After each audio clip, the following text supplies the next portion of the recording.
ഈ സ്കൂളിൽ വളരെ സ്ട്രിക്റ്റ് ആയ റൂൾസ് ആണ് അവർ ഫോളോ ചെയ്യുന്നത്. അതിനേക്കാൾ സ്ട്രിക്റ്റ് ആയ വിഷയം എന്ന് പറയുന്നത് നല്ല ക്ലീൻ ആയി ഓരോരുത്തരും ഇരിക്കേണ്ടതാണ്. ഇവിടെ ഫുൾ ക്യാമറ സെറ്റ് ചെയ്ത് വെച്ചിട്ടുണ്ട്.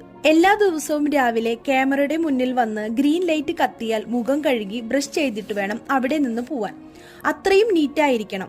അപ്പോഴാണ് ആ സമയത്ത് സോഫിയ എന്ന കുട്ടിയുടെ സോപ്പ് പെട്ടി നിലത്ത് വീഴുന്നത്. ആ കുട്ടിക്ക് കണ്ണ് ശരിക്ക് കാണുന്നില്ല.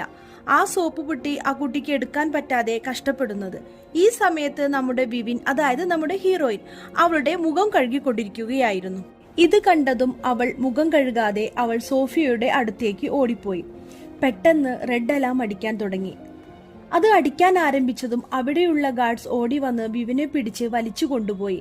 സോഫിയ, നീ എന്നെ സപ്പോർട്ട് ചെയ്യ് എന്ന് പറയുന്നുണ്ട്. അവൾ ഒന്നും അറിയാത്ത പോലെ അവിടെ നിൽക്കുന്നുണ്ട്. ഇപ്പോ 5 വർഷം കഴിഞ്ഞ് ഒരു സെറ്റ് ഗേൾസ് ചേർന്ന് ഒരു ഫിലിം കാണാൻ ഇരിക്കുന്നു.